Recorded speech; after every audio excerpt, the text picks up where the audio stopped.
नमो अरिहन्ताणम्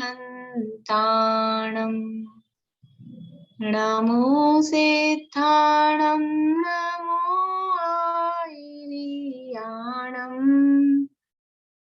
नमो वज्रायाणम् नमो लोये सवसापूर्णम् ऐसो पंच नमो यारो सब पावपणासनो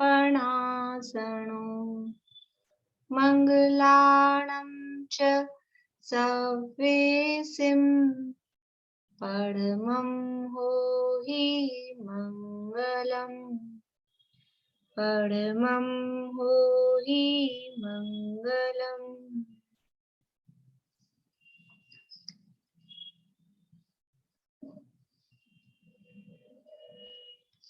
जैन बेसिक के अंतर्गत हमारी चर्चा अनेक विषयों पर जो बेसिक जैन धर्म को समझने के लिए चाहिए, उनमें अनेक विषयों पर हमारी चर्चा हो चुकी है। और पिछली क्लास में हमने द्रव्य के संदर्भ में चर्चा की थी। द्रव्य किसे कहते हैं, द्रव्य कितने होते हैं, उनके प्रदेश कितने होते हैं, उनकी संख्या कितनी होती है, ये सारी बातें अपन ने लास्ट क्लास में की थी। पूछ लूं थोड़ा बहुत आप लोगों से।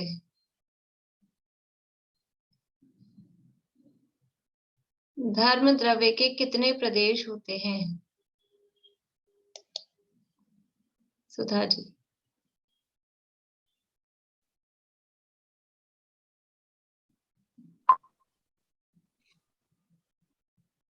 धर्म द्रव्य के असंख्यात प्रदेश होते हैं। धर्म द्रव्य के असंख्यात प्रदेश होते हैं, बढ़िया। या ऐसा कहें, वो लैंग्वेज चेंज करके कि धर्म द्रव्य असंख्यात प्रदेशी होता है, ऐसा भी बोल सकते हैं। और धर्म द्रव्य के असंख्यात प्रदेश होते हैं। आकाश द्रव्य के कितने प्रदेश होते हैं?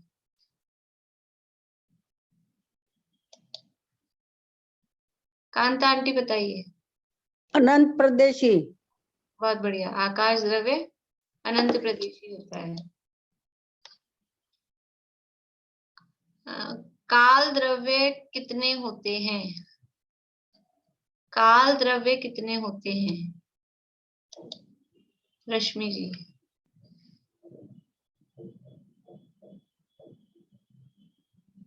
नहीं, चलिए भारती आंटी बोलिए।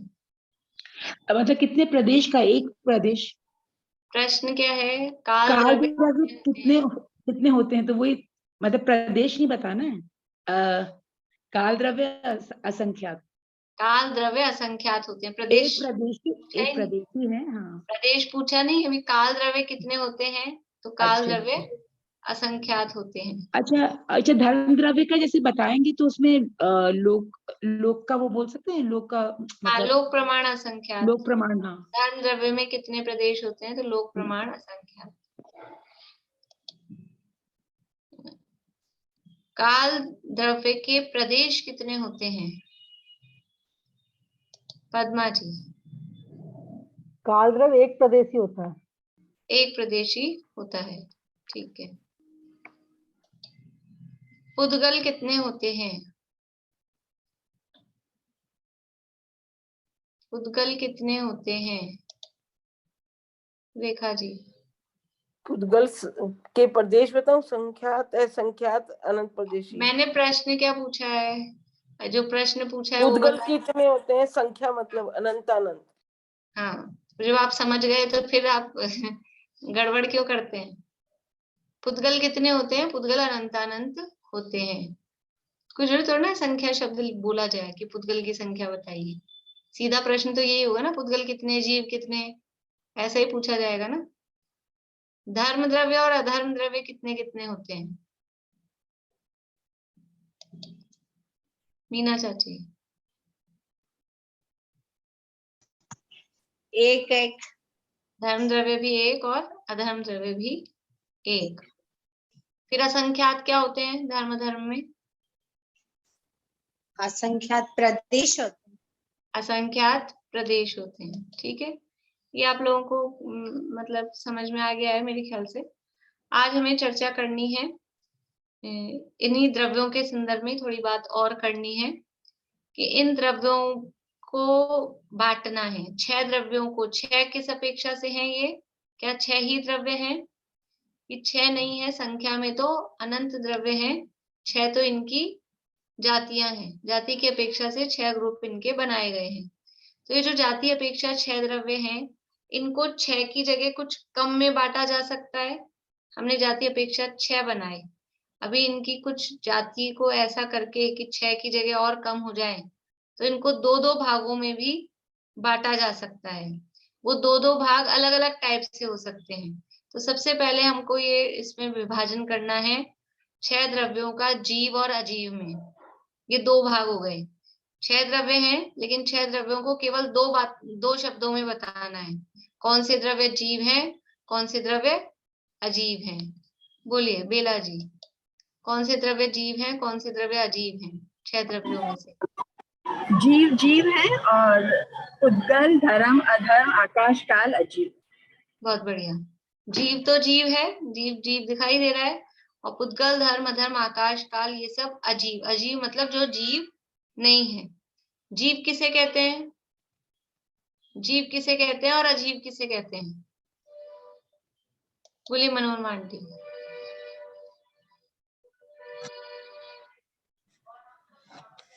जिसमें जानने देखने की शक्ति हो जीव है, जिसमें स्पष्ट गंध वर्ण पाया जाए वो अजीव या पुद्गल है। पुद्गल है वो। अजीव पूछा ना मैंने, अजीव किसे कहेंगे? जिसमें जानने देखने की शक्ति नहीं हो। हाँ, जीव का अपोजिट अजीव है, तो जो जीव की परिभाषा है उसमें न लगा देना है बस। तो जिसमें जानने देखने की शक्ति है, यानी जो जानता देखता है वो जीव है, तो जो जानता देखता नहीं है वो अजीव है। तो पुद्गल, धर्म, अधर्म, आकाश और काल ये सभी पांचों के पांचों द्रव्य जानते देखते नहीं है। अजीव में और पुद्गल में क्या अंतर है? अजीव में और पुद्गल में क्या अंतर है? अंतर है या नहीं, पहली बात तो, और है तो क्या अंतर है? स्नेहलता जी, अजीव में और पुद्गल में अंतर है या नहीं, बताइए। स्नेहलता जी, चलिए पद्मा जी आप बोलिए। अजीब जानता देखता नहीं है और पुद्गल में स्पष्ट रस गुण पाया जाता है। तो वो पुद्गल जानता देखता है? नहीं, पुद्गल नहीं, पुद्गल तो इनमें रसगन वर्ण पाए जाते हैं, वो भी देखता करता नहीं है। या ठीक है, लेकिन अच्छा अंतर नहीं हुआ, मतलब उससे विशेष अंतर अपने को ख्याल में नहीं आया। कौन बताएंगे? बोलिए सुनीता आंटी। पुद्गल में तो स्पर्श रस गंध वर्ण पर्याय होती है, और अजीव में ये धर्म, अधर्म, आकाश, काल ये अजीव में ही आते हैं। मतलब देखिए अंतर जब अपन बताते हैं ना, तो एक अंतर तो बता रहे हैं पुद्गल में ये पर्याय होती है, दूसरा अंतर बता रहे हैं अजीव में 11, मतलब एक से तो हो अंतर। अपन अंतर लिखते हैं ना, तो इधर जो लिखा वैसा ही टॉपिक बात उधर लिखनी चाहिए ना। अंतर ही नहीं लग रहा है, ये तो आप उसकी बात बता रहे हो, अंतर ही नहीं लग रहा है। धर्म अधर्म इनमें है ना स्पर्श रस गुण नहीं पाए जाते, और पुद्गल में स्पर्श रस गंध गुण पाए जाते हैं। तो धर्म अधर्म में ये गुण नहीं है। ये बात ठीक है, प्रश्न ये है अजीव में और पुद्गल में क्या अंतर है, तो ऐसा बताओ ना आप जवाब की ये। पुद्गल मूर्तिक है, ये अमूर्तिक है। ठीक है, बोले विनीता जी। अजीव में 5 द्रव्य आएंगे जी, पुद्गल, धर्म, अधर्म, आकाश, काल, और पुद्गल में एक अकेला द्रव्य आएगा। ये मेन अंतर है। बहुत बढ़िया। अभी जो टॉपिक प्रकरण जो चल रहा था ना, उस प्रकरण से ये अंतर कि हमने जीव अजीव में बात की थी, और मनोरमा आंटी ने वो पुद्गल की परिभाषा बता दी उसमें। तो अजीव में और पुद्गल में अंतर है कि नहीं? पुद्गल तो केवल एक द्रव्य है, और अजीव है वो 5 के 5 द्रव्य अजीव है। अजीव शब्द बोलने से 5 द्रव्य पकड़ में आते हैं, और पुद्गल बोलने से वो अकेला एक आएगा। अगर हमने ये कह दिया कि जो स्पर्श रस गंध वर्ण वाला है वो अजीव है, तो बाकी के धर्म धर्म आकाश काल वो जीव हो जाएंगे, क्योंकि अजीव तो केवल जिसमें स्पर्श रस गंध वर्ण होता है वो है। इसलिए अजीव में और पुद्गल में थोड़ा फर्क है। अजीव के 5 भेद हैं, अजीव द्रव्य 5 प्रकार के हैं, पुद्गल, धर्म, अधर्म, आकाश और काल, ये 5 प्रकार के अजीव द्रव्य हैं। इसलिए जब हम द्रव्यों का जीव और अजीव में विभाजन करेंगे, 6 द्रव्यों में से ही जीव और अजीव इनमें विभाजन करेंगे, तो एक जीव तो आएगा अकेला जीव में, और बाकी के पांचों द्रव्य वो चले जाएंगे अजीव के अंतर्गत। 6 द्रव्यों का विभाजन ऐसा नहीं करते जीव और पुद्गल, जीव और पुद्गल में विभाजन नहीं करेंगे, जीव के अलावा बाकी सारे अजीव। देखो इसमें क्या करना है, जितने भी अपन विभाजन करेंगे ना, एक द्रव्य को तो रखेंगे एक साइड, और उसके अलावा बाकी के सारे जो द्रव्य होंगे उसमें अ लगा देंगे। एक जीव है तो बाकी के सारे क्या हो गए, अजीव। अब अजीव नाम का कोई द्रव्य है क्या 6 द्रव्यों में? 6 द्रव्यों में अजीव नाम का कोई द्रव्य नहीं है, लेकिन इन 5 द्रव्य क्योंकि ये जीव नहीं है इसलिए इनको अजीव कहते हैं। जैसे कि दुनिया में अजैन किसी का सरनेम होता है, अजैन किसी का सरनेम होता है, अजैन सुना है आपने कि फलाने चंजी अजैन, ऐसा किसी का सरनेम सुना है? अजैन सरनेम किसी का नहीं होता है, लेकिन हम बोलते हैं कि नहीं बोलते अजैन, अजैन बोलते हैं, ये तो अजैनियों की बात है। तो अजैन कोई है नहीं, लेकिन जैनियों के अलावा जो कोई भी है सरनेम आपको कैसे मिलेंगे, शर्मा, वर्मा, गुप्ता, जो भी इस तरह के सरनेम मिलेंगे। अजैन किसी का सरनेम नहीं मिलेगा। तो जो जैन नहीं है उन सबको हम एक नाम में, चाहे फिर वो शर्माओं की, वर्माओं की, कोई भी हो, जो भी जैन नहीं है उनको हम अजैन कह देते हैं। ऐसे ही जो भी जीव नहीं है उसको हम अजीव कह देते हैं, लेकिन अजीव नाम का कोई द्रव्य नहीं है। द्रव्य तो है पुद्गल, धर्म, अधर्म, आकाश और काल, द्रव्यों के नाम तो ये हैं, लेकिन जीव से अलग बताने के लिए उन सबको अजीव कहते हैं। तो पहले टाइप का विभाजन हो गया जीव अजीव, एक जीव है बाकी के 5 अजीव हैं। अब दूसरा विभाजन करना है रूपी अरूपी, रूपी अरूपी अथवा मूर्तिक अमूर्तिक, ये एक ही बात है। रूपी कहो या मूर्तिक कहो, या अरूपी कहो या अमूर्तिक कहो। तो पहले ये समझना पड़ेगा रूपी किसे कहते हैं, रूपी किसे कहते हैं, रश्मि जी बताइए। ये अपन 5वें अध्याय में पढ़ चुके हैं, आप लोग जो भी हो ना अभी इस क्लास में, 5वें अध्याय में अपन सब पढ़ चुके हैं। अभी भी नहीं? आवा आंटी, रूपी किसे कहते हैं? उद्गल द्रव्य रूपी है, बाकी सब अरूपी जिसमें है। गुण पाए जाते हैं, जिसमें गुण पाए जाते हैं, रूपी। जिसमें गुण पाए जाते हैं उसे रूपी कहते हैं। पुद्गल, जिसमें गुण पाए जिसे जाते हैं उसे क्या कहते हैं? पुद्गल तो पुद्गल में गुण पाए जाते हैं, आप में गुण नहीं पाए जाते, नहीं है। फिर आप हो कि नहीं? जिसमें गुण पाए जाते हैं उसे क्या कहते हैं आभा आंटी? पुद्गल द्रव्य है ना, जिसमें रसगंध। गुण पाए, देखो प्रश्न अभी दूसरा हो गया है, अभी तो इन्होंने जो जवाब दिया ना उसका पूछ रही हूँ पहले। तो जिसमें गुण पाए जाते हैं उसे क्या कहते हैं? 6 द्रव्य में गुण पाए जाते हैं। तो गुणों के समूह, द्रव्यों के समूह को गुण कहते हैं। द्रव्यों के समूह को गुण कहते हैं कि गुणों के समूह को द्रव्य कहते हैं? तो विश्व कहते हैं। जिसमें गुण पाए जाते हैं उसे द्रव्य कहते हैं, वो तो द्रव्य है, कॉमन है। अभी पूछा है रूपी किसे कहते हैं, बोलिए आप आंटी। पुद्गल रूपी, पुद्गल द्रव्य रूपी है, बाकी सब अरूपी है। ठीक है, रूपी किसे कहते हैं ये उसका स्वरूप बताना है, बोलिए सुधा जी। स्पर्श रस कण वो पाए जाते हैं, वो रूपी पदार्थ कहलाते हैं। जिसमें स्पर्श रस गंध और वर्ण पाया जाता है उसे रूपी कहते हैं या मूर्तिक कहते हैं। फिर कौन सा द्रव्य है रूपी? तो वो पुद्गल है, क्योंकि पुद्गल में ही स्पर्श रस गंध वर्ण पाए जाते हैं। जैसे जीव किसे कहते हैं कि जिसमें ज्ञान दर्शन आदि पाए जाए वो जीव है, वैसे ही रूपी या मूर्तिक किसे कहते हैं कि जिसमें स्पर्श रस गंध वर्ण पाया जाता है उसे रूपी या मूर्तिक कहते हैं। और यही पुद्गल की भी परिभाषा है, जैसे वो जीव की वो परिभाषा थी वैसे ही पुद्गल की है। तो पुद्गल द्रव्य रूपी है या मूर्तिक है, और बाकी के द्रव्य, जीव में स्पर्श रस गंध वर्ण पाया जाता है नहीं, धर्म द्रव्य में, अधर्म में, आकाश में, काल में नहीं पाया जाता है। इसलिए ये 5 द्रव्य कहलाते हैं अरूपी या अमूर्तिक।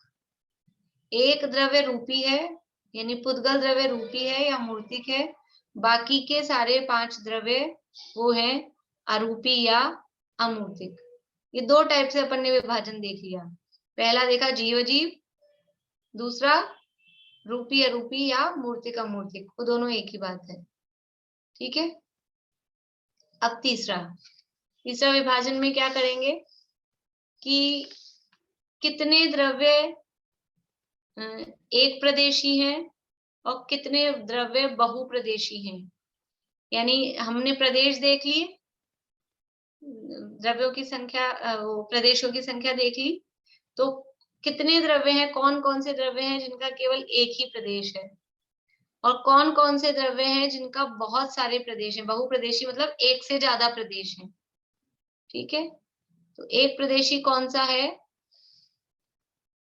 बोलिए बेला जी। काल। काल द्रव्य वो एक प्रदेशी एक है, प्रदेश। और काल के अलावा बाकी सारे बहुप्रदेश। बहुप्रदेशी हैं।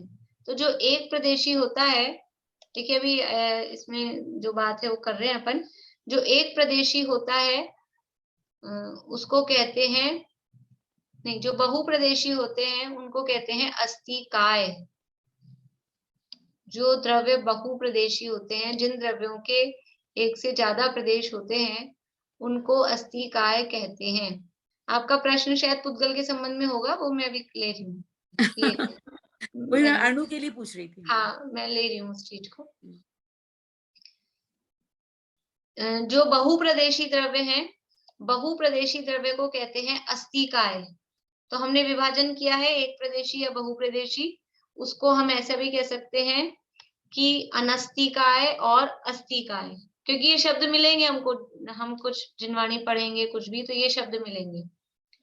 तो जैसे हमने रूपी और मूर्तिक वो एकार्थवाची था, अरूपी और अमूर्तिक एकार्थवाची था, वैसे ही एक प्रदेशी या कहें अनस्तिकाय, अनस्तिकाय, और बहुप्रदेशी कहें या अस्तिकाय कहें। ठीक है, काय कहते हैं बहुत सारे प्रदेशों के समूह को, तो बहुत सारे प्रदेशों का समूह है तो वो अस्तिकाय कहलाता है, और जिसमें बहुत सारे प्रदेश नहीं है, एक ही प्रदेश है, वो कहलाता है अनस्तिकाय। तो काल द्रव्य है वो अनस्तिकाय है, एक प्रदेशी है, बाकी के 5 द्रव्य वो कहलाते हैं बहुप्रदेशी या अस्तिकाय। अब यहाँ प्रश्न ये है कि जो पुद्गल का परमाणु होता है, पुद्गल द्रव्य जो शुद्ध पुद्गल द्रव्य है, शुद्ध पुद्गल द्रव्य कौन सा होता है, वो होता है परमाणु। परमाणु है वो शुद्ध पुद्गल द्रव्य है। वो शुद्ध पुद्गल द्रव्य यानी परमाणु वो एक प्रदेशी ही होता है, परमाणु हमेशा एक प्रदेशी ही होता है।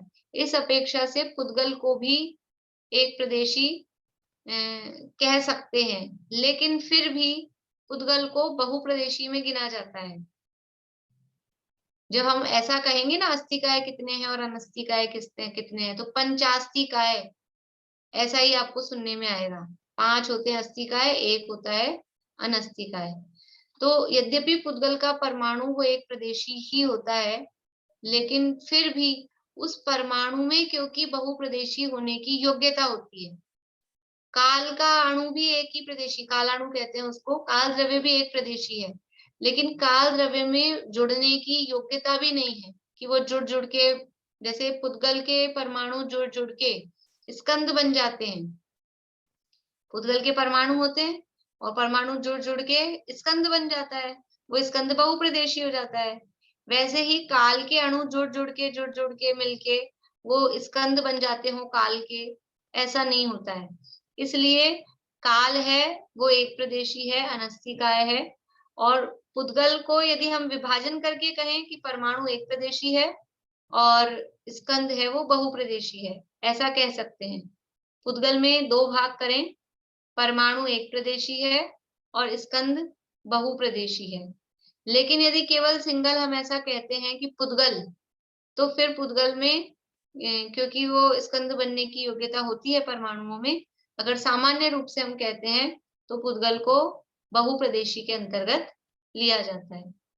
ठीक है, समझ में आ रही? मैं बहुत ज्यादा इसलिए नहीं क्योंकि आप लोग सब पढ़े हुए हैं 5वें अध्याय में, फिर भी किसी को कोई बात नहीं समझ में आती है, वो याद आ रही है, भूल जाते हैं वो बात अलग है, लेकिन यदि कोई बात चीज समझ में नहीं आती, कोई शब्द का अर्थ भी किसी को यदि नहीं आता है तो वो फिर पूछ लें। बोलिए वर्षा भाभी। एक परदेशी तो पुद्गल एक परदेशी तो होता है, बहुपरदेशी अंतर्गत इसलिए आता है क्योंकि वो जुड़ जाता है परमाणु आपस में। हाँ, ये तो बताया अभी मैंने। प्रश्न ठीक। देखिए, पुद्गल को अगर सामान्य रूप से हम केवल पुद्गल शब्द से कहेंगे तो उसको बहुप्रदेशी में गिनेंगे। जब ये विभाजन हम करेंगे, एक प्रदेशी कितने, बहुप्रदेशी कितने, तो बहुप्रदेशी में रखेंगे 5 को, एक प्रदेशी में रखेंगे एक काल द्रव्य को। लेकिन अगर हम डिटेल में लिख रहे हैं, जैसे केवल आपको मार्क करना है, संख्या लिखनी है, तब तो ये, और अगर हम डिटेल में लिख रहे हैं तो पुद्गल के 2 भेद करेंगे। पुद्गल में परमाणु एक प्रदेशी और स्कंद वो बहुप्रदेशी, ऐसा। यदि हम अभी लिखने को डिटेल करके ही लिखें, पुद्गल में परमाणु है वो एक प्रदेशी है और स्कंद है वो बहुप्रदेशी है, ऐसा। बोलिए भारती। मैं ये पूछ रही थी, वो जैसे बोलते हैं ना मुत्ते तिव्य प्रदेशा, तो उसमें संख्यात असंख्यात और अनंत बोलते हैं, तो वो एक प्रदेश का नहीं वहां पे बोलते ना, से मतलब। हाँ, तो वो स्कंद की अपेक्षा से ही कहते हैं ना। फिर उसमें आगे और कहता है ए पदेशे हुई अणु नाना खंड प्रदेश दो होती बहुदेशो उव्यारा, इसलिए परमाणु को उपचार से बहुप्रदेशी। इसलिए जब हम विभाजन करते हैं तो पुद्गल को बहुप्रदेशी में ही काउंट करते हैं।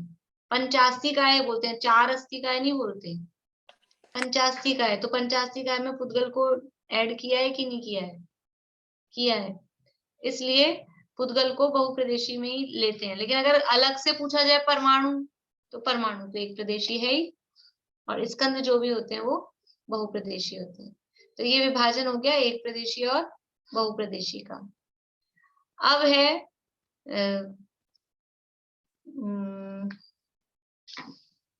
ये हो गई ना। अब संख्या की अपेक्षा, संख्या की अपेक्षा से विभाजन करेंगे एक द्रव्य और अनेक द्रव्य, ऐसा। ये प्रदेशों की अपेक्षा से किया था अपन ने। अब संख्या की अपेक्षा से विभाजन करेंगे, कितने द्रव्य एक हैं, कितने द्रव्य अनेक हैं। सरल है बातें। कांता आंटी आप बताइए, कितने द्रव्य एक हैं, कितने द्रव्य अनेक हैं? 3 द्रव्य एक है बढ़िया। और बाकी असंख्यात है। बाकी 3 अनेक हैं। 3 एक कौन कौन से हैं? वो आकाश नहीं, हाँ ठीक है, आकाश अभी पढ़ा था मैंने, याद नहीं। चलिए कोई बात नहीं। अब बताइए रश्मि जी, ये तो आ जाएगा, कुछ तो जवाब दीजिए आज आप। मेरे ने किताबें अभी हाथ नहीं लगा सकती, मेरे को कितना टाइम हो गया। अरे कोई बात नहीं, आप तो ये बताइए 3 द्रव्य एक है, ये बता दिया। आप कौन कौन से 3? आकाश है, काल है और अधर्म आएगा क्या शायद? काल एक ही है, चलिए कोई बात नहीं। रेणु जी बोलिए। रेणु जी। धर्म अधर्म और आकाश। हाँ, धर्म द्रव्य एक है, अधर्म द्रव्य एक है और आकाश द्रव्य एक है। ये 3 द्रव्य एक हैं। और अनेक कौन कौन से हैं? अनेक फिर बाकी तीनों। हाँ, कौन कौन से? जीव कितने हैं? जीव कितने हैं? पुद्गल और काल। जीव अनंत, पुद्गल अनंतानंत और काल असंख्यात, तो वो एक से ज्यादा हो गए। तो 3 द्रव्य एक हैं, 3 द्रव्य अनेक हैं। इस तरह से ये संख्या की अपेक्षा से एक अनेक का विभाजन किया। अब है कि कौन सा द्रव्य है जो अवगाहन में निमित्त होता है, इसकी अपेक्षा से हम विभाजन करेंगे। यानी हाँ, कुछ पूछना है रश्मि जी? नहीं, अधर्म द्रव होता है ना अवगाहन, उसमें अधर्म द्रव सहायक होता है। आपने पूछा ना, उसका बता रही। नहीं, अधर्म द्रव्य अवगाहन में नहीं होता। चलने में सहायक होता है ना। अवगाहन का अर्थ होता है जगह लेना, जगह देना या जगह लेना। अधर्म द्रव्य उसमें नहीं होगा। देखिए, धर्म द्रव्य चलने में सहायक होगा और वो ठहरने में होता है अधर्म द्रव्य। हाँ, अभी आप लोग आंसर देने के लिए हैंड रेज नहीं करें, वो तो मैं पूछे जा रही हूँ आंसर। तो आप लोगों को प्रश्न हो तो ही हैंड रेज करें, ठीक है? नहीं बीच में फिर गड़बड़ होती है। क्या बता रही थी मैं? हाँ, अब हम अगला जो विभाजन करेंगे वो कि सक्रिय निष्क्रिय का करते हैं। पहले कितने द्रव्य हैं जो एक जगह से दूसरे जगह उठ के चले जाते हैं, और कितने द्रव्य हैं जो अपनी जगह ही रहते हैं, ठीक है? जो अपनी जगह से उठ के चले जाएंगे उनको बोलते हैं सक्रिय, और जो मतलब क्षेत्र से क्षेत्रांतर जो करते हैं वो कहलाते हैं सक्रिय, और जो क्षेत्र से क्षेत्रांतर नहीं करते, इधर से उधर नहीं जाते हैं, वो द्रव्य कहलाते हैं निष्क्रिय। तो कितने द्रव्य सक्रिय हैं और कितने द्रव्य निष्क्रिय हैं, ये बताना है। 6 द्रव्य हैं, 6 द्रव्यों का स्वरूप अपन ने पढ़ा है। अब उसमें से कौन से द्रव्य हैं जो इधर उधर चले जाएंगे और कौन से द्रव्य हैं जो हिलेंगे भी नहीं, इधर उधर नहीं जाएंगे, ये विभाजन बताना है। बोले चमेली आंटी। 2 द्रव्य सक्रिय हैं, जीव पुद्गल, और 4 निष्क्रिय हैं, धर्म धर्म आकाश और काल। बहुत बढ़िया। जीव और पुद्गल ये है सक्रिय। सक्रिय मतलब क्षेत्र से क्षेत्रांतर, इधर से उधर गमन करना, ये केवल जीवों में होता है और पुद्गलों में होता है। पुद्गल जाते हैं कि नहीं इधर से उधर? या हम उठ के गए तो ये शरीर पुद्गल है, जाता है कि नहीं साथ में? या कोई भी इधर से उधर उठाया, ये हाथ हिलाया, ये कॉपी उठाई रखी, किताब उठाई और रखी, तो ये जीव भी क्षेत्र से क्षेत्रांतर करते हैं, पुद्गल भी क्षेत्र से क्षेत्रांतर करते हैं, इसलिए ये दोनों तो हैं सक्रिय। और बाकी के 4 द्रव्य धर्म अधर्म आकाश और काल, ये कहीं भी इधर उधर गमन नहीं करते। धर्म अधर्म पूरे लोक में फैले हुए हैं, तो कहाँ हिलेंगे? आकाश द्रव्य है वो तो लोक सब जगह है, वो गमन नहीं करता है।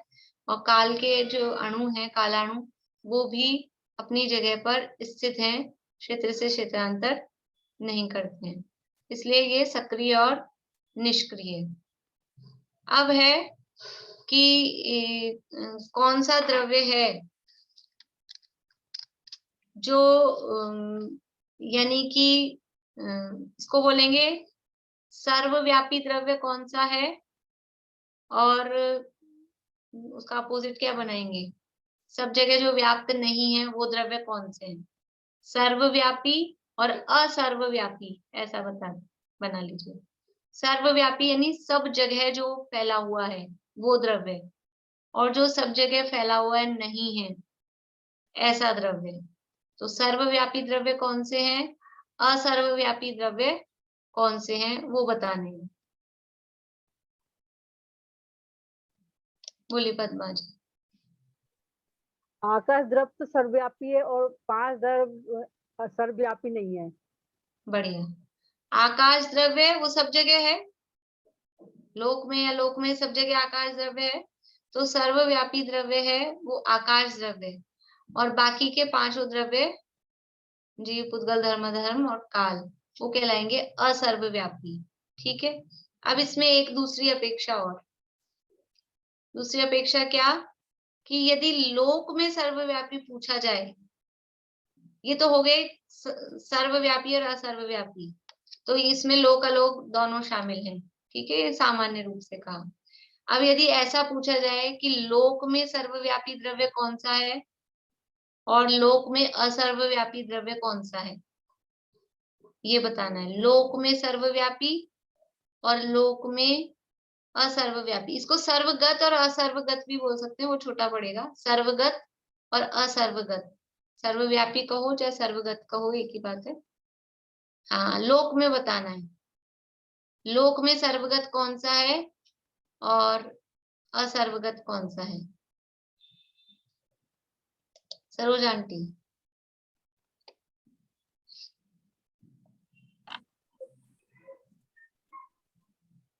जीव ज्ञान की अपेक्षा सर्वगत है, ये भी है ना? ठीक, हाँ। अभी लोक में बताइए। लोक में तो नहीं समझ में आया। नहीं, चलिए कांता आंटी आप हाथ खड़ा कर रहे हैं, बोलिए। लोक में लोकाकाश सर्वव्यापी है और अलोकाकाश सर्वव्यापी है। नहीं, लोकाकाश अलोकाकाश ऐसे दो थोड़ी ना है, आकाश तो एक ही है। अभी आपने एक द्रव्य में बताया था ना, आकाश एक है, तो वो तो अलग अलग नहीं है। चलिए, और कौन कोशिश कर रहे हैं? मीना चाची। एक तो जीव है सर्वगत, जो पूरे लोक में ही है ना जीव, तो और नहीं है। बोलिए, आप बोलिए, पूरा करिए अपना जवाब। मुझे तो जीव द्रव्य लग रहा है बस कि एक ही है सर्वगत, जीव ही। नहीं, और आकाश द्रव्य भी है। आकाश द्रव्य, प्रश्न मेरा ये है, लोक में सर्वगत, लोक में सर्वगत कौन से हैं? बोली चित्रा आंटी। धर्म द्रव्य लोक में सर्वगत है, अधर्म द्रव्य भी, बस धर्म द्रव्य का तो कंफर्म है, वो तो लोक में अधर्म का कंफर्म नहीं है। वो भी, अधर्म भी काल भी, पुद्गल और जीव नहीं होंगे। चलिए ठीक है, अभी रखते हैं पेंडिंग। रेणु जी आप बोलिए। धर्म अधर्म आकाश और काल, ये तो सर्वव्यापी है, मतलब लोक में। चलिए ठीक है, जवाब किसी का भी प्रॉपर सही नहीं है। देखिए मैं बताती हूँ, सर्व द्रव्य, लोक में सर्वगत कौन से हैं? लोक में पूरे, देखो द्रव्य पूछा है ना, तो आप लोग क्या देख रहे हैं उसको, एक द्रव्य पूरे लोक में फैला हो उसको कहेंगे वो सर्वव्यापी है। एक द्रव्य और पूरे लोक में फैला है, तो धर्म द्रव्य पूरे लोक में फैला है, इसमें तो सब सहमत हैं। धर्म द्रव्य लोक प्रमाण है, एक ही है और पूरे लोक में फैला है। अधर्म द्रव्य वो भी एक ही है और पूरे लोक में फैला है। लेकिन अब जीव कह रहे हैं, जीव पूरे लोक में फैला है, तो वो अभी ज्ञान की अपेक्षा से बात अलग है। लेकिन एक जीव मैं पूरे लोक में फैली हुई हूँ क्या? एक जीव, सारे लोक में जीव भरे हुए हैं ठसाठस, उसको सर्वगत नहीं कहते, वो तो सब अलग अलग है जीव। एक जीव पूरे लोक में फैला हुआ हो तो उसको सर्वगत कहते हैं। इसमें भी एक अपेक्षा है, अभी बात करते हैं, अभी अपन सामान्य बात कर रहे हैं पहले। ऐसे ही पुद्गल पूरे लोक में भरे हुए हैं ठसाठस, लेकिन वो एक पुद्गल कोई पूरा एक परमाणु पूरे लोक में फैला हुआ हो, ऐसा नहीं है। इसलिए जीव भी सर्वगत नहीं है, पुद्गल भी सर्वगत नहीं है। अब काल, आकाश तो वो तो अखंड द्रव्य है, आकाश की चर्चा नहीं है इसमें। काल द्रव्य, काल द्रव्य तो पूरे लोक में है ना, लेकिन काल द्रव्य एक कालाणु पूरे लोक में फैला है क्या? एक कालाणु पूरे लोक में नहीं है, एक कालाणु तो एक प्रदेश में, भी दूसरा कालाणु दूसरे प्रदेश में। इसलिए काल द्रव्य भी सर्वगत नहीं है पूरे लोक में। अगर संपूर्ण काल द्रव्यों की अपेक्षा या संपूर्ण जीवों की अपेक्षा, तो वो तो सारे द्रव्य पूरे लोक में भरे ही, फिर तो भेद ही नहीं होगा, फिर सारे ही द्रव्य लोक में सर्वगत हो जाएंगे, फिर तो हम विभाजन ही नहीं कर पाएंगे। इसलिए एक द्रव्य को लेकर वो पूरे लोक में फैला हुआ है क्या, नहीं, वो देखना है। तो लोक में सर्वगत में आएंगे धर्म द्रव्य और अधर्म द्रव्य, ठीक है। अब लेकिन जीव, जीव लोक में सर्वगत किसी अपेक्षा से होता है। कब होता है? कि जीव के जो प्रदेश है, एक जीव के प्रदेश वो कितने हैं? लोक प्रमाण असंख्यात। और जब जीव मोक्ष जाता है, कोई जीव मोक्ष जा रहे हैं, तो एक समय उनके जीवन में ऐसा आता है, यदि केवली समुद्घात हो रहा है तो वो पूरे लोक प्रमाण फैल जाते हैं। सुना है आपने, समुद्घात की बात अपन ने की है, केवली समुद्घात होता है लोक पूरण, उसमें पूरा एक जीव पूरे लोक में फैल जाता है, तो उस समय उस अपेक्षा को वो जीव सर्वगत होता है। लेकिन वो हमेशा नहीं होता है, वो केवल पूरे जीवन मतलब अनादि अनंत जीवन में जब मोक्ष जा रहे हैं उसमें भी यदि होगा तो एक समय के लिए होगा बस। उसके बाद में सिद्ध बनेंगे तब भी वो शरीर प्रमाण किंचित न्यून पुरुषाकार उतने ही प्रदेश रहेंगे, पूरे लोक में फैले हुए सिद्ध भगवान के भी प्रदेश नहीं रहते हैं। इसलिए जब अगर हम विभाजन करेंगे कि पूरे लोक में सर्वगत और पूरे लोक में असर्वगत, तो पूरे लोक में सर्वगत में आएंगे धर्म द्रव्य और जीव पुद्गल और काल, वो आएंगे असर्वगत में। अब लोक में तो अपन ले ही रहे हैं, इसलिए लोक को तो इसमें आकाश को तो अपन लेंगे ही नहीं इसमें, ये 3 क्रिया ऐसा आएगा। ठीक है, अब जो पहले अपन ने विभाजन किया था सर्वगत और असर्वगत का, उसमें आकाश लिया है सर्वगत में, बाकी ये 5 लिए हैं असर्वगत में। लेकिन उसमें एक अपेक्षा और है कि ज्ञान की अपेक्षा से जीव भी सर्वगत है। ज्ञान की अपेक्षा से मतलब जीव का ज्ञान, समझ में तो आ रहा है ना, भारी तो नहीं पड़ रही बात। जीव का ज्ञान, ज्ञान मतलब ज्ञान गुण ज्ञान का स्वभाव, या कहें केवल ज्ञान, वो पूरे लोक को भी जानता है और अलोक को भी जानता है। केवल ज्ञान लोका किसे कहते हैं? केवल ज्ञान, कि जिसमें लोकालोक के समस्त द्रव्य, उनके समस्त गुण, उनकी समस्त पर्याय एक साथ एक समय में जानने में आती हैं, उसे केवल ज्ञान कहते हैं। तो लोक के भी और अलोक के भी। तो जो ज्ञान है, जीव ज्ञान की अपेक्षा से, अपन ऐसे बोलते जानने की तरफ से कि मेरी पहुंच कहाँ तक है, आपकी पहुंच कहाँ तक है, प्रधानमंत्री तक है। क्यों? क्योंकि हम प्रधानमंत्री को जानते हैं, प्रधानमंत्री हमको जानते हैं, तो अपने कहते हैं अपनी पहुंच वहां तक है। या फिर कभी कभी किसी चीज को देखना होता है तो अपनी नजर जहां तक जा रही होती है, अपना ज्ञान जहां तक जा रहा हो रहा है कि वहां तक तो मैं पहुंच गया, ऐसा बोलते हैं। कि जो वैज्ञानिक है वो वैज्ञानिक परमाणु तक तो पहुंच गए, मतलब क्या कि वो परमाणु को जान रहे हैं। तो जानने को हम पहुंचना भी कहते हैं। ज्ञान की अपेक्षा से पहुंचना शब्द भी हम यूज में लेते हैं कि हम कहाँ कहाँ पहुंच गए। तो जो जो हमने जान लिया वहां वहां पहुंचना भी कहा जाता है। तो ज्ञान की अपेक्षा से जीव लोक में भी पहुंचा और अलोक में भी पहुंचा, इसलिए ज्ञान की अपेक्षा से जीव को सर्वगत कहते हैं। वो अच्छे से नहीं समझ आया, धर्मस्थी गाय और अधर्मस्थी गाय सर्वव्यापी है, तो आकाश भी तो सर्वव्यापी है। देखिए अपन जो प्रश्न ले रहे हैं ना, मतलब अपन ने जो पॉइंट लिया है, हमने पॉइंट लिया है लोक में सर्वव्यापी और असर्वव्यापी। तो लोक किसका भेद है? लोक है वो किसका भेद है? आकाश का ही तो है। आकाश के ही दो विभाजन करते हैं ना हम, एक लोक और एक अलोक। तो वो तो उसमें इंक्लूड ही हो गया ना, लोक शब्द में आकाश तो आ ही गया है, इसलिए उसको अलग से नहीं ले रहे हम। लोक शब्द में आकाश द्रव्य तो आ ही गया है ना, लोकाकाश, अब ये शब्द बोलती हूँ मैं लोक की जगह। लोकाकाश में सर्वव्यापी और असर्वव्यापी, तो लोकाकाश तो खुद है ही ना वो। अब उसमें पूछ रहे हैं कौन सर्वव्यापी है कौन असर्वव्यापी है। अब ऐसा कहें लोकाकाश में लोकाकाश सर्वव्यापी है तो क्या मजेदारी है? इस बोलने में कोई मतलब है? लोकाकाश में लोकाकाश सर्वव्यापी है, ये वाक्य बोलने में कोई बात है? वो तो वही बात हो गई ना, लोकाकाश हम कह ही रहे हैं, उसमें वो है ही। इसलिए जब लोक में सर्वव्यापी पूछेंगे तो 2 द्रव्य लोक में सर्वव्यापी हैं और 3 द्रव्य असर्वव्यापी हैं। और सामान्य रूप से सर्वव्यापी और असर्वव्यापी पूछेंगे तो आकाश द्रव्य सर्वव्यापी है, 5 द्रव्य असर्वव्यापी है। और इसमें साथ में ये भी बताना है कि सर्वव्यापी असर्वव्यापी में ज्ञान की अपेक्षा से जीव सर्वव्यापी है और 4 द्रव्य वो असर्वव्यापी हैं।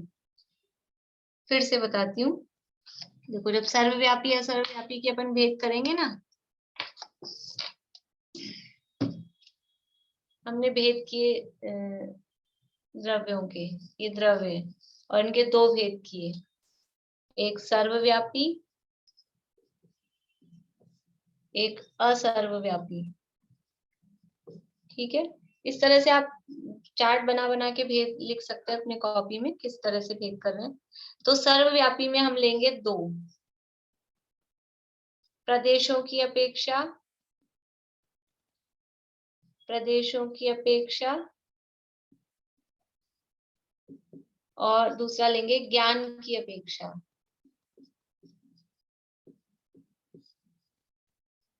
तो प्रदेशों की अपेक्षा से है आकाश द्रव्य सर्वव्यापी, और ज्ञान की अपेक्षा से लेंगे जीव द्रव्य। तो सर्वव्यापी में हमने ले लिए 2 द्रव्य, आकाश और जीव। ठीक है, लेकिन जीव प्रदेशों की अपेक्षा सर्वव्यापी नहीं है, ये ध्यान रखना है। जीव किस अपेक्षा से सर्वव्यापी है? ज्ञान की अपेक्षा से। ठीक है, और असर्वव्यापी में फिर बाकी के नहीं, ये नहीं करेंगे, मतलब बाकी के 4 द्रव्य जो हैं वो असर्वव्यापी में आ जाएंगे। ठीक है, और इसको ऐसे भी कर सकते हैं अपन, सर्वव्यापी में आकाश सर्वव्यापी है, और कॉमन रूप सामान्य रूप से कहेंगे तो 5 द्रव्य असर्वव्यापी हैं प्रदेशों की अपेक्षा। प्रदेशों की अपेक्षा आकाश सर्वव्यापी है और 5 द्रव्य असर्वव्यापी हैं। ठीक है, और ज्ञान की अपेक्षा से जीव सर्वव्यापी है और बाकी के 5 में ज्ञान ही नहीं है, तो 5 द्रव्य असर्वव्यापी हैं, ऐसा। और कॉमन रूप से सर्वव्यापी और असर्वव्यापी पूछे तो फिर ये 2 द्रव्य सर्वव्यापी हैं और 4 द्रव्य असर्वव्यापी हैं। ठीक है, समझ में आया ये सबको, सर्वव्यापी और असर्वव्यापी को। इसके बाद में अभी और विभाजन अपन कर सकते हैं, ये तो मुख्य मुख्य तो हो गए। कौन से द्रव्य गति में निमित्त हैं और कौन से द्रव्य गति में निमित्त नहीं है, ऐसा। गति हेतुत्व और अगति हेतुत्व, इस अपेक्षा से विभाजन करेंगे। बोलिए चित्रा आंटी। धर्म द्रव्य गति की अपेक्षा से, हाँ, और बाकी के 5 द्रव्य वो गति में निमित्त नहीं है। कौन सा द्रव्य परिणमन में निमित्त है और कौन से द्रव्य परिणमन में निमित्त नहीं है? बोलिए वर्षा भाभी। काल परिणमन में निमित्त, काल द्रव्य। बाकी के 5 वो परिणमन में निमित्त नहीं है। इस तरह से, यानी एक साइड एक द्रव्य को रखा, बाकी 5 दूसरी साइड, इस तरह से अपन विभाजन इनका कर सकते हैं। ये मुख्य मुख्य विभाजन अपन ने देखे हैं द्रव्यों के। अब है इन द्रव्यों के भेद। द्रव्यों के भेद मतलब जीवों को कितनी प्रकार से, जीवों के कितने भेद होते हैं, कितनी प्रकार से जीवों को बांटा जा सकता है, पुद्गलों के कितने भेद होते हैं, धर्म धर्म आकाश काल के कितने भेद होते हैं, ऐसा द्रव्यों के भेद। ठीक है, ये है द्रव्यों का विभाजन, अलग अलग अपेक्षाओं से द्रव्यों का विभाजन। अब है द्रव्यों के भेद। तो सबसे पहला है जीव द्रव्य। जीव कितने प्रकार के होते हैं? बढ़िया, आप लोग बता रहे हैं। सबसे पहले तो जीव के 2 भेद, संसारिणों मुक्ताश्च। जीव के भेद करेंगे तो 2 प्रकार के जीव हैं, एक संसारी जीव और एक मुक्त जीव। तत्वार सूत्र में दूसरे अध्याय में ये भेद प्रभेद बताए गए हैं सूत्रों के आधार से। संसारी जीव और मुक्त जीव। अब मुक्त जीवों में तो कुछ ज्यादा भेद होते नहीं है। अब संसारी जीव कितने प्रकार के होते हैं, फिर से उनके भेद करें।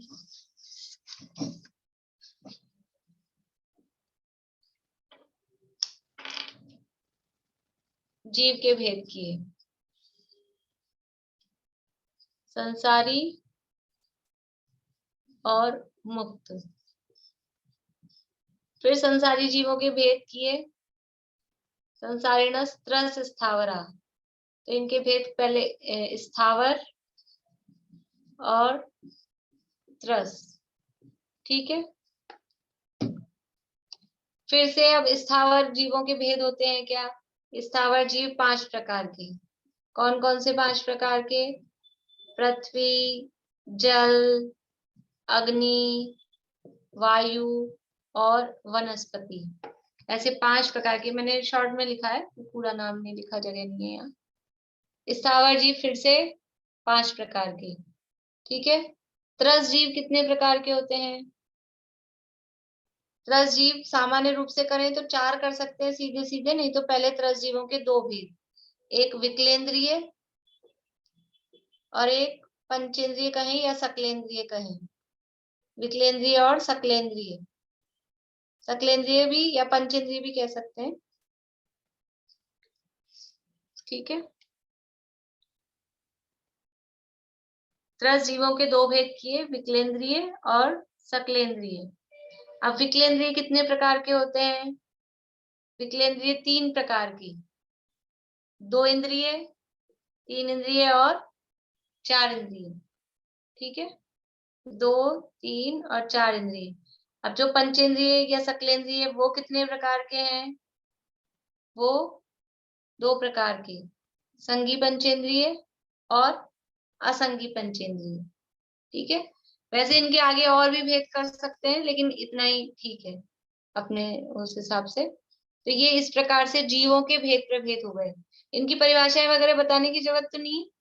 रस किसे कहते हैं, स्थावर किसे कहते हैं, मालूम है?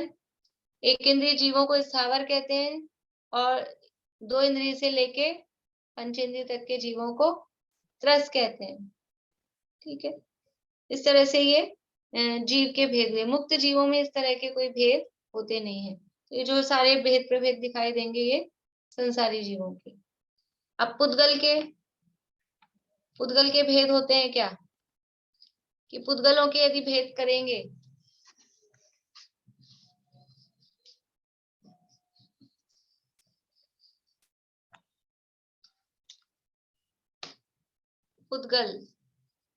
पुद्गल के 2 भेद। वास्तव में तो पुद्गल परमाणु ही एक होता है, लेकिन फिर भी इसके भेद करते हैं अपन तो 2, परमाणु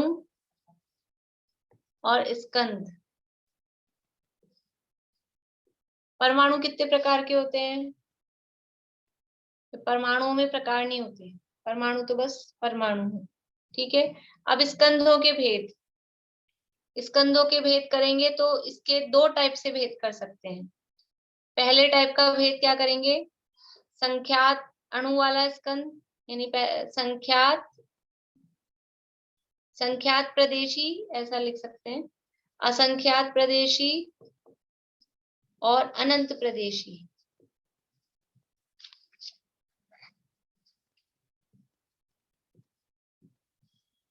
ये एक टाइप का भेद किया, स्कंदों का एक टाइप का भेद हुआ, संख्यात प्रदेशी स्कंद, असंख्यात प्रदेशी स्कंद और अनंत प्रदेशी स्कंद। ये एक टाइप का भेद हुआ। अभी दूसरे टाइप का भेद करेंगे,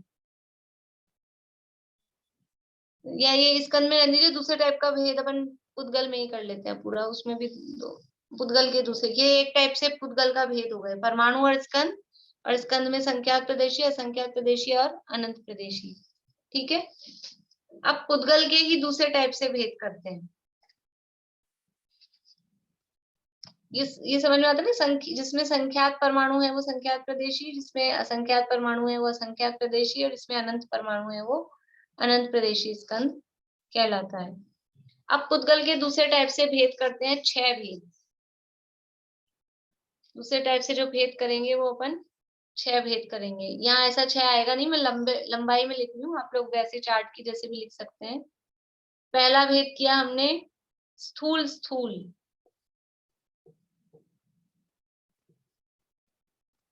स्थूल स्थूल।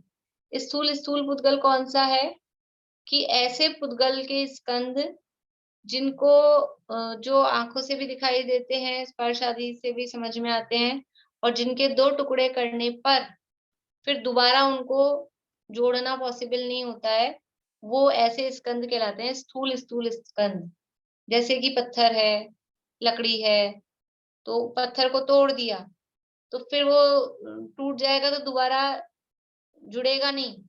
आप कहेंगे जुड़ जाता है, हम जोड़ देते हैं वो लगा के, लेकिन वो जुड़ा है तो उसमें वो ज्वाइंट आ गया, वो पहले जैसा एक था वैसा नहीं होगा। इसी तरह से लकड़ी वगैरह ये भी फेविकोल लगा के जोड़ी गई है तो वो ओरिजिनल नहीं रहेगी, वो उसमें भेद रहेगा ही।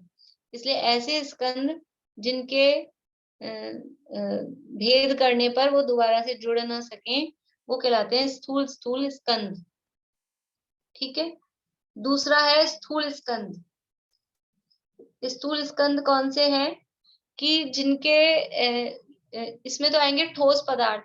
स्थूल स्थूल में पत्थर है, लकड़ी है, इस तरह के ठोस पदार्थ। स्थूल में क्या आएगा कि ऐसे स्कंद जिनको अलग करने पर फिर मिलाया जाए तो वो वापस से मिल जाएं। तो इसमें आएंगे लिक्विड पदार्थ, तरल पदार्थ। जैसे कि दूध था एक भगोनी में, उसको हमने 2 में कर दिया या ग्लास में डाल दिया, फिर ग्लास में डालने के बाद लगा कि नहीं चाहिए, नहीं पी रहे हैं, तो वापस से हमने उसको भगोने में मिला दिया। 2 बाल्टी में पानी था अलग अलग आधा आधा, हमने दोनों को एक में कर दिया, तो वो 2 अलग अलग दिख रहे थे, उन दोनों को मिला दिया तो मिल जाएगा ना पानी पूरा एक में। दूध ऐसा रहेगा अलग अलग कुछ कि ग्लास का दूध उस भगोनी में अलग बना रहे या मिल नहीं पाए या उसमें फेविकोल लगानी पड़े, ऐसा कुछ नहीं होता है। तो वो जो लिक्विड पदार्थ होते हैं वो मिल जाते हैं, वो कहलाते हैं स्थूल। तीसरा है स्थूल सूक्ष्म। स्थूल सूक्ष्म पुद्गल कौन से होंगे या स्कंद कौन से होंगे? जो आंखों से दिखाई दे, इसलिए तो है स्थूल, लेकिन अन्य इंद्रियों से पकड़ में नहीं आए, इसलिए है सूक्ष्म।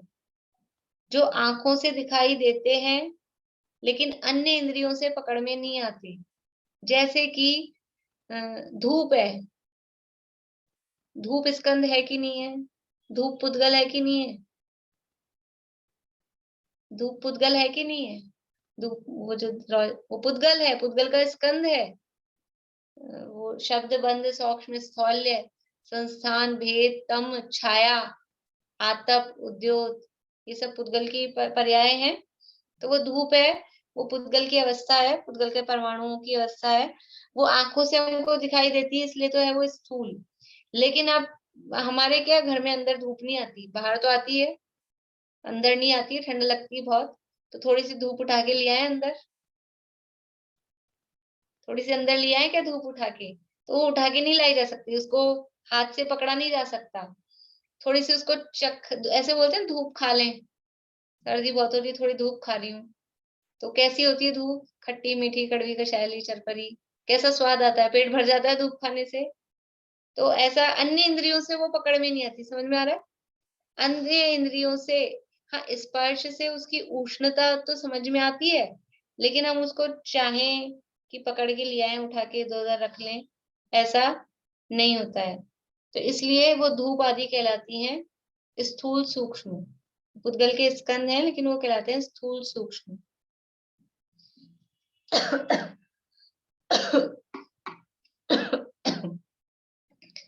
चौथा है सूक्ष्म स्थूल। सूक्ष्म स्थूल क्यों? जो आंखों से दिखाई नहीं देता इसलिए है तो है सूक्ष्म, आंखों से दिखाई नहीं देता इसलिए है सूक्ष्म, लेकिन अन्य इंद्रियों से पकड़ में आता है इसलिए है स्थूल। जैसे कि हवा, हवा आंखों से दिख रही है क्या? लेकिन स्पर्श से वो पहचान में आती है, पकड़ में आती है, तो हवा आदि कहलाते हैं सूक्ष्म स्थूल। ठीक है, इसके बाद में है अकेला सूक्ष्म। सूक्ष्म स्कंद कौन से हैं? जो ना आंखों से दिखाई देते हैं, ना जो अन्य इंद्रियों से पकड़ में आते हैं, वो सब स्कंद कहलाते हैं सूक्ष्म। बहुत सारी वर्गणाएं जो है, कार्बन वर्गणाएं वगैरह, और भी जो वर्गणाएं, आहार वर्गणा, ये सब हमको दिखती नहीं है, पर वर्गणा है इसका मतलब स्कंद है, तो वो सब आएंगे सूक्ष्म के अंतर्गत। और फिर छठा भेद है सूक्ष्म सूक्ष्म। सूक्ष्म सूक्ष्म में इसके अंतर्गत लेंगे परमाणु को, जो एक सिंगल परमाणु है वो आ जाएगा सूक्ष्म सूक्ष्म में। ठीक है, तो इस तरह से पुद्गल के ये 6 भेद भी किए जाते हैं।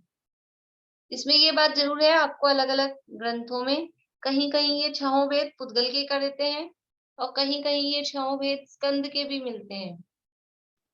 ठीक है, तो जब पुद्गल के 6 भेद करेंगे तो सूक्ष्म सूक्ष्म में परमाणु को लेंगे, और अगर अकेले स्कंद के ये 6 भेद करेंगे तो फिर सूक्ष्म सूक्ष्म में 2 अणु का स्कंद लेंगे। इसमें थोड़ा सा इतना सा डिफरेंस, वो शास्त्रों में अलग अलग तरीके से इस तरह से भेद किए गए हैं, तो अगर पुद्गल के 6 भेद करते हैं तो सूक्ष्म सूक्ष्म के अंतर्गत परमाणु को ग्रहण कर लेते हैं, और अगर स्कंद के ये 6 भेद करते हैं तो सूक्ष्म सूक्ष्म में 2 अणु का स्कंद, उसको हम सूक्ष्म सूक्ष्म में लेते हैं। ठीक है, ये हो गए जीव का और पुद्गल के। अब धर्म द्रव्य के भेद, धर्म द्रव्य में कोई भेद नहीं है। अधर्म द्रव्य के भेद, अधर्म द्रव्य के भी कोई भेद नहीं है। आकाश के किए जाते हैं 2 प्रकार से, एक लोकाकाश और एक अलोकाकाश। जहां 6 द्रव्य पाए जाते हैं या आकाश के अलावा बाकी के 5 द्रव्य जहां पाए जाते हैं उसे कहते हैं लोकाकाश, और जहां अकेला आकाश है और कोई द्रव्य जहां नहीं है उसको कहते हैं अलोकाकाश। बोलिए सुधा जी। ये आखिरी में बताया सूक्ष्म सूक्ष्म का क्या बताया था? सूक्ष्म सूक्ष्म में यदि हम पुद्गल के ये 6 भेद करके ले रहे हैं तो सूक्ष्म सूक्ष्म में लेंगे परमाणु को, और यदि स्कंद के ये 6 भेद कर रहे हैं स्थूल स्थूल स्थूल स्थूल सूक्ष्म, अगर स्कंद के ये 6 भेद करते हैं तो सूक्ष्म सूक्ष्म में लेंगे 2 अणु का स्कंद, वो सबसे सूक्ष्म होगा, 2 अणु का स्कंद। ठीक है, अब बचा अपने पास में आकाश हो गया। काल द्रव्य, काल द्रव्य के भेद, काल द्रव्य के 2 प्रकार से यानी 2 भेद किए जाते हैं, एक निश्चय काल और एक व्यवहार काल। काल द्रव्य के 2 भेद, एक निश्चय काल और एक व्यवहार काल। निश्चय काल क्या है कि जो काल द्रव्य है वास्तव में, जो कालाणु है, जो परिणमन में निमित्त होते हैं, सब द्रव्यों के परिणमन में जो निमित्त होता है वो कहलाता है निश्चय काल। और हम जो ये कहते हैं 1 घंटा, घड़ी, घंटा, दिन, दिवस, महीना, साल, ये जो हम कहते हैं ये सब कहलाता है व्यवहार काल। निश्चय काल तो जो काल द्रव्य है कालाणु वो कहलाते हैं निश्चय काल, और घड़ी, घंटा, दिन आदि, दिन, महीना, साल, ये सब कहलाते हैं व्यवहार काल। इस तरह से हमने आज द्रव्यों के अलग अलग टाइप से विभाजन और 6 द्रव्यों में किसके कितने कितने भेद हैं वो हमने चर्चा की है। अभी और किसी को कोई प्रश्न हो तो पूछिए। वो जो पिछली बार का प्रश्न था वो मैं आप मीना चाची, प्रश्न है कोई आपको? मैम ये ना, ये मेरा धाम जो है ना शुद्धात्म है मेरा नाम, ये सुनाना चाहता है आपको। ठीक है, सुनाइए। क्या नाम है आपका? नाम बताओ बेटा पहले। विराग। अभी विराग जैन। जय जैन। नाम फिर से बताओ। विराग जैन। विराग जैन, बढ़िया, बोलो।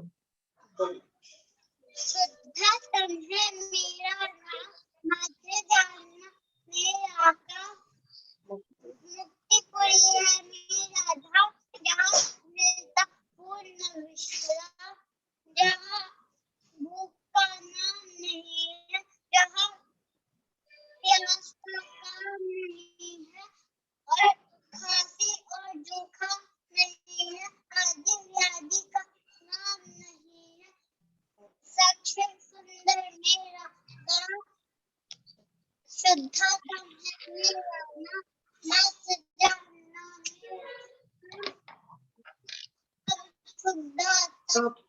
शुद्धात्म वेद विज्ञान करेंगे, निजातम का ध्यान धरेंगे, राग द्वेष का त्याग करेंगे, चिदानंद पान करेंगे,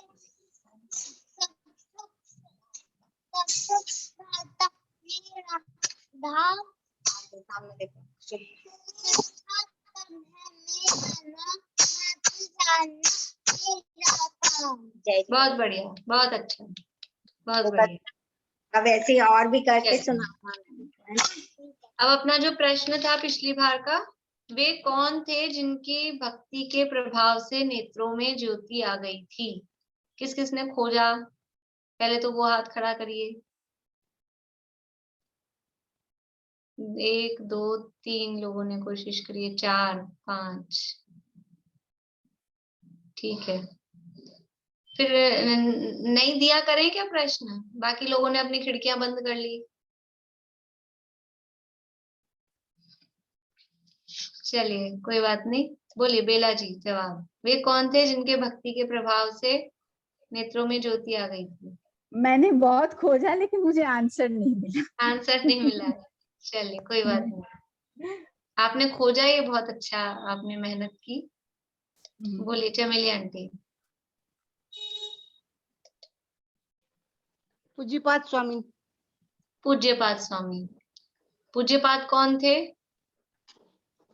बोलिए चमेली आंटी, पूज्यपाद कौन? ग्रंथ बताइए। हाँ, सरवार सिद्धि, बहुत बढ़िया। ये प्रश्न था अपना, वे कौन थे जिनके भक्ति के प्रभाव से नेत्रों में ज्योति आ गई थी, यानी पहले वो दिखता नहीं था उनको और उन्होंने भगवान की ऐसी भक्ति की थी। निमित्त नैमित्तिक संबंध है, कोई भक्ति करने से अंधों को रोशनी आ जाती हो ऐसा नहीं है, लेकिन निमित्त नैमित्तिक संबंध है। तो उनकी भक्ति के प्रभाव से उनकी आंखों में रोशनी आ गई थी। वो पूज्यपाद आचार्य जिन्होंने अपनी सरवार सिद्धि टीका लिखी है, तत्वार सूत्र की, वो पूज्यपाद आचार्य। ठीक है, आज का प्रश्न ठीक है, अपन तो देते हैं, जो लोग खोजते हैं उनके लिए तो अच्छा है, बाकी जो नहीं खोजते कोई बात नहीं। वे कौन थे जिन्होंने पैर के अंगूठे से कैलाश पर्वत को दबाया था? हो सकता है सरल है, कुछ लोगों को अभी आता हो, लेकिन कभी कभी सरल भी देने चाहिए, फिर बिल्कुल ही नहीं मिले सब, अभी जवाब नहीं देना है। वे कौन थे जिन्होंने पैर के अंगूठे से कैलाश पर्वत को दबाया था? ठीक है, अगली क्लास में ये पूछेंगे। जिन लोगों को नहीं आता है वो थोड़ा मेहनत करें, खोजें, और आप लोगों को जिनको नहीं आता है उनको क्लू चाहिए कहाँ मिलेगा, या खोज लेंगे? खोज लेंगे, ठीक है। चलिए जिनवाणी स्तुति करते हैं, नहीं तो मैं आपको बता देती हूँ कि पद्म पुराण में मिलेगा। ठीक है, जिनको नहीं आता है वो बहुत परेशान नहीं हो, पद्म पुराण में इसका जवाब मिलेगा। निज निधि निज में बताई, यह अनंत उपकार है, उसके लिए जिन वाणी माँ को वंदना शत बार है, वंदना शत बार। 9 बार नमोकार मंत्र।